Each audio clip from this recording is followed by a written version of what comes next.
9ನೇ ತರಗತಿ ಸಂಕಲನಾತ್ಮಕ ಮೌಲ್ಯಮಾಪನ 2026 ಪ್ರಥಮ ಭಾಷೆ ಕನ್ನಡ.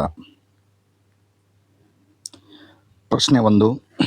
ಕೆಳಗಿನ ಪ್ರಶ್ನೆಗಳಿಗೆ ಅಥವಾ ಅಪೂರ್ಣ ಹೇಳಿಕೆಗಳಿಗೆ 4 ಆಯ್ಕೆಗಳನ್ನು ನೀಡಲಾಗಿದೆ. ಅವುಗಳಲ್ಲಿ ಹೆಚ್ಚು ಸೂಕ್ತವಾದ ಉತ್ತರವನ್ನು ಆರಿಸಿ ಕ್ರಮಾಕ್ಷರದೊಂದಿಗೆ ಬರೆಯಿರಿ. 6 ಪ್ರಶ್ನೆಗಳು, 6 ಅಂಕಗಳು. ಪ್ರಶ್ನೆ 1. ಕನ್ನಡ ವರ್ಣಮಾಲೆಯಲ್ಲಿರುವ ಪಂಚಮಾಕ್ಷರಗಳಿವು. ಸರಿಯಾದ ಉತ್ತರ ಆಪ್ಷನ್ ಡಿ ಞ ಯ ನ ನ ಮ. ಪ್ರಶ್ನೆ 2. ಹರಿಶ್ಚಂದ್ರ ಪದವು ಈ ಸಂಧಿಗೆ ಉದಾಹರಣೆಯಾಗಿದೆ. ಸರಿಯಾದ ಉತ್ತರ ಆಪ್ಷನ್ ಎ ಚುತ್ವ ಸಂಧಿ.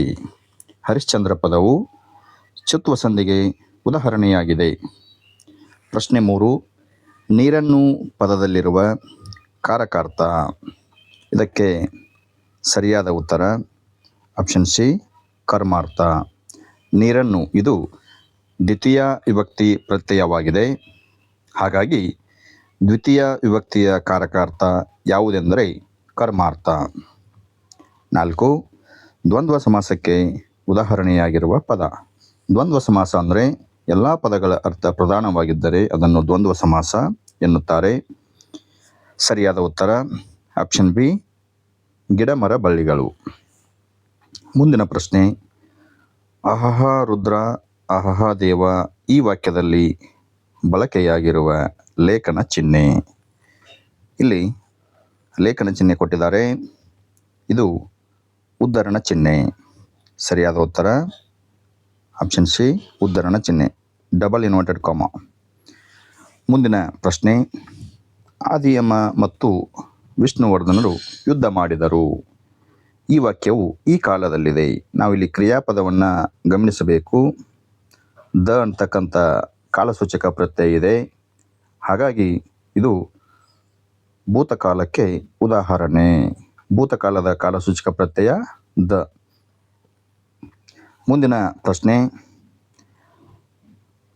ರಾಜ ರಾಯ ಅಕ್ಷರ ತತ್ಸಮ ತದ್ಭವ ಅಕ್ಷರ ಅಕ್ಕರ.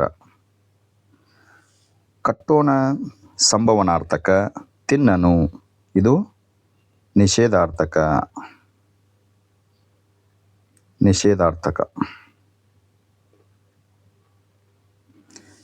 ಪರ್ವತ ರೂಢನಾಮ ಪ್ರಾಧ್ಯಾಪಕ. ಇದು ಅನ್ವರ್ಥನಾಮಕ್ಕೆ ಉದಾಹರಣೆ. ಅನ್ವರ್ಥನಾಮ. ಗುಡಿಗೋಪುರ ಜೋಡಿ ಪದ. ದಡದಡ ಅನುಕರಣಾವ್ಯಯ. ಅನುಕರಣಾವ್ಯಯಕ್ಕೆ ಉದಾಹರಣೆಯಾಗಿದೆ.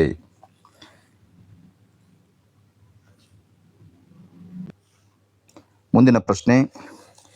ಕೆಳಗಿನ ಪ್ರಶ್ನೆಗಳಿಗೆ ಪ್ರತಿಯೊಂದಕ್ಕೂ ಒಂದೊಂದು ವಾಕ್ಯದಲ್ಲಿ ಉತ್ತರ ಬರೆಯಿರಿ. 7 ಪ್ರಶ್ನೆಗಳು, 7 ಅಂಕಗಳು. ತಲಕಾಡು ಕೋಟೆಯನ್ನು ಗೆದ್ದ ವಿಷ್ಣುವರ್ಧನನಿಗೆ ಸಂದ ಬಿರುದು ಯಾವುದು? ಉತ್ತರ ತಲಕಾಡುಗೊಂಡ. 12. ಬುದ್ಧಿಶಾಲಿಯಾದ ರಾಜನು ಪ್ರಜೆಗಳನ್ನು ಹೇಗೆ ಪಾಲಿಸಬೇಕು? ರಾಜನು ದಂಡಾಧಿಕಾರಿಯಾಗಿ ಧರ್ಮದಿಂದ ಪ್ರಜೆಗಳನ್ನು ಪಾಲಿಸಬೇಕು. ಯಕ್ಷಗಾನ ರಂಗಸ್ಥಳದ ಸಮೀಪವಿರುವ ನೇಪಥ್ಯವನ್ನು ಏನೆಂದು ಕರೆಯುತ್ತಾರೆ? ಯಕ್ಷಗಾನದಲ್ಲಿ ರಂಗಸ್ಥಳದ ಸಮೀಪ ಇರುವ ನೇಪಥ್ಯವನ್ನು ಚೌಕಿ ಅಥವಾ ಬಣ್ಣದ ಮನೆ ಎಂದು ಕರೆಯುವರು. 14. ರಸಫಲಗಳನ್ನು ಅರಸುತ್ತಿದ್ದ ಪಕ್ಷಿಗಳ ಸಮೂಹ ಯಾವುದು? ಶುಕಗಳು ಅಥವಾ ಗಿಳಿಗಳು. ಬಿದಿರು ಶಿಶುನಾಳಾಧೀಶನಿಗೆ ಏನಾಗುತ್ತದೆ? ಬಿದಿರು ಶಿಶುನಾಳಾಧೀಶನಿಗೆ ಓಲಗವಾಗುತ್ತದೆ. ಹರಿಶ್ಚಂದ್ರನು ಯಾರ ಆಜ್ಞೆಯನ್ನು ಮೀರಿದ ದುಃಖವನ್ನು ಮರೆತನು? 2ನೇ ಮುಕ್ಕಣ್ಣ ನೆನಪ ಗುರುವಿನ ಆಜ್ಞೆಯನ್ನು ಮೀರಿದ ದುಃಖವನ್ನು ಮರೆತನು. ಮುಂದಿನ ಪ್ರಶ್ನೆ.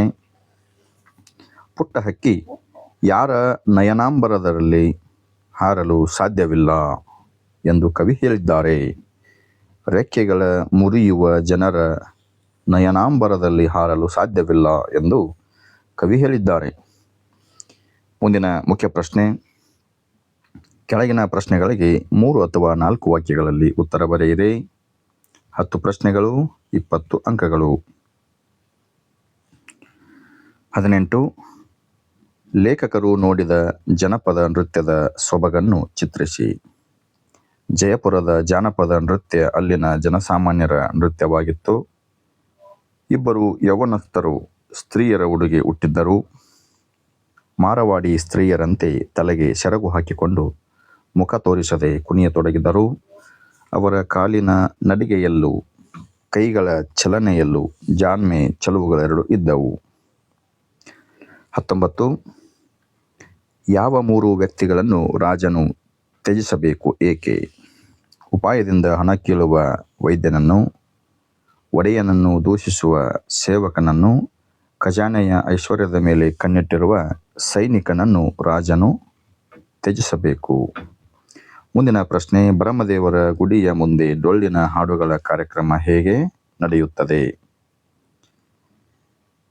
ಬ್ರಹ್ಮದೇವರ ಗುಡಿಯ ಮುಂದೆ ಡೊಳ್ಳಿನ ಹಾಡುಗಳ ಕಾರ್ಯಕ್ರಮ ನಡೆಯುತ್ತದೆ. ಭಕ್ತರು ದೇವರ ಮುಮ್ಮೇಳದವರಾಗಿ ಒಬ್ಬರು ಡೊಳ್ಳು ಬಾರಿಸುತ್ತಾ ಹಾಡು ಹೇಳುತ್ತಾರೆ. ಹಿಮ್ಮೇಳದಲ್ಲಿ ಹಲವರು ತಾಳ ಮತ್ತು ಕೊಳಲು ಬಾರಿಸುತ್ತಾ ಮುಮ್ಮೇಳದವರು ಹೇಳಿಕೊಟ್ಟ ಹಾಡಿನ ಭಾಗವನ್ನು ಹೇಳುತ್ತಾರೆ. ಸ್ವಾಮಿ ನಮ್ಮಯ್ಯ ದೇವರು ಬಂದಾನ ಬನ್ನಿರೆ, ಗುರುವೇ ನಮ್ಮಯ್ಯ ದೇವರು ಬಂದಾನ ಬನ್ನಿರೆ ಎಂದು ಡೊಳ್ಳಿನ ಹಾಡು ಆರಂಭವಾಗುತ್ತದೆ. 21. ನಂಬಿಯಣ್ಣನ ಕಾತರತೆಯನ್ನು ಕವಿ ಹೇಗೆ ವರ್ಣಿಸಿದ್ದಾನೆ? ಮುದುರಿದ ನೈದಿಲೆಗಳು ಅರಳಲು ಚಂದ್ರನನ್ನು ಕಾಯುವಂತೆ, ಆಹಾರ ಹುಡುಕಿ ಹೊರಹೋದ ಗಂಡು ಚಕೋರವನ್ನು ಹೆಣ್ಣು ಚಕೋರ ಪಕ್ಷಿಯು ಕಾಯುವಂತೆ, ರಸಭರಿತ ಹಣ್ಣುಗಳನ್ನು ಹುಡುಕುತ್ತಿರುವ ಗಿಳಿಗಳ ಸಮೂಹದಂತೆ, ಮಕರಂದವನ್ನು ಹೀರಲು ಹೊಸ ಹೂಗಳನ್ನು ಹುಡುಕುತ್ತಿರುವ ತುಂಬಿಗಳಿಗೆ ನಂಬಿಯಣ್ಣನ ಮನದ ಕಾತುರತೆಯನ್ನು ಕವಿ ಹೋಲಿಸಿದ್ದಾನೆ. 22. ಕವಿ ಎಂತಹ ಹಾಡು ಗುಡುಗಬೇಕು ಎಂದು ಆಶಿಸುತ್ತಾರೆ? ಜಾತಿ ಕುಲ ಧರ್ಮಗಳ ಪಾಶವನ್ನು ಕಡಿದೊಗೆದು ಸಂತೋಷದಿಂದ ಹಾಡನ್ನು ಹಾಡಬೇಕು. ಆ ಹಾಡು ಯಾವುದೇ ಮಿತಿಗೆ ಒಳಪಡಬಾರದು.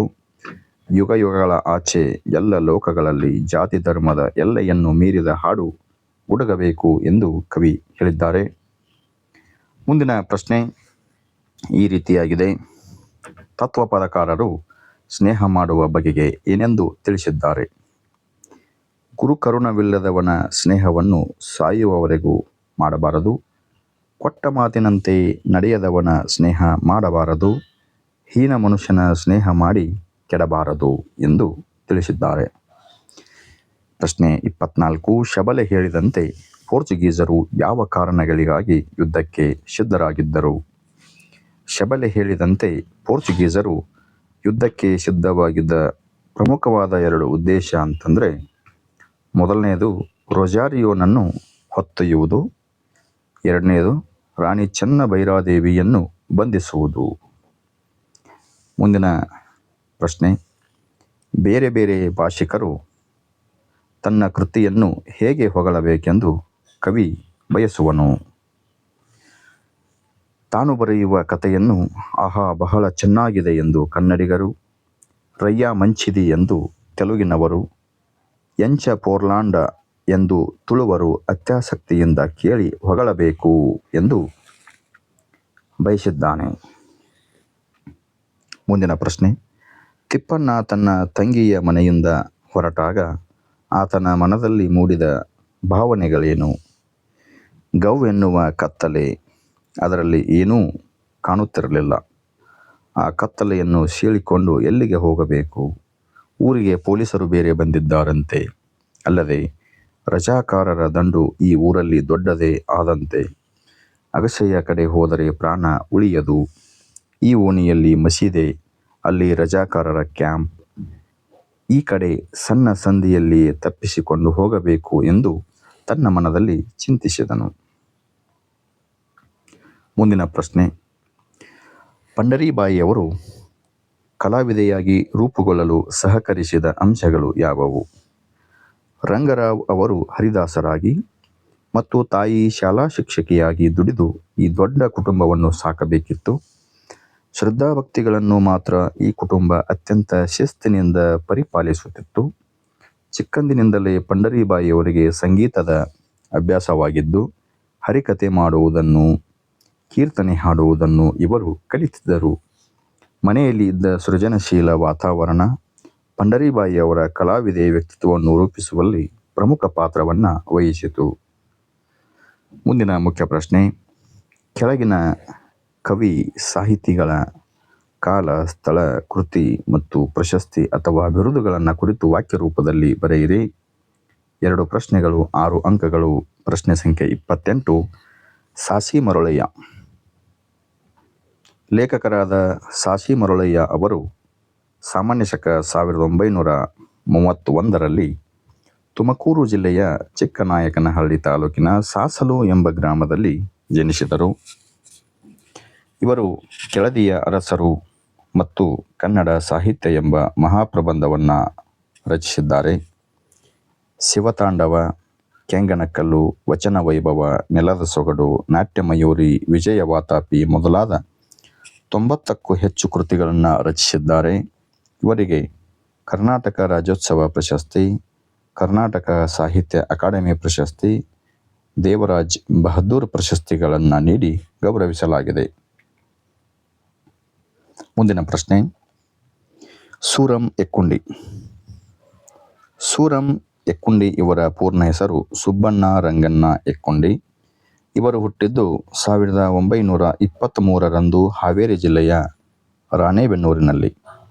ಇವರು ಬರೆದಿರುವ ಕೃತಿಗಳೆಂದರೆ ಶ್ರೀ ಆನಂದ ತೀರ್ಥರು, ಸಂತಾನ, ಹಾವಾಡಿಗರ ಹುಡುಗ, ಮತ್ಸ್ಯಗಂಧಿ, ಬಕುಳದ ಹೂಗಳು.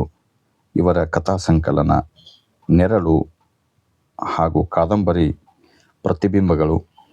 ಇವರಿಗೆ ಸೋವಿಯತ್ ಲ್ಯಾಂಡ್ನ ನೆಹರು ಪುರಸ್ಕಾರ, ಕರ್ನಾಟಕ ಸಾಹಿತ್ಯ ಅಕಾಡೆಮಿ ಬಹುಮಾನ, ಕೇಂದ್ರ ಸಾಹಿತ್ಯ ಅಕಾಡೆಮಿ ಪುರಸ್ಕಾರ ದೊರೆತಿದೆ.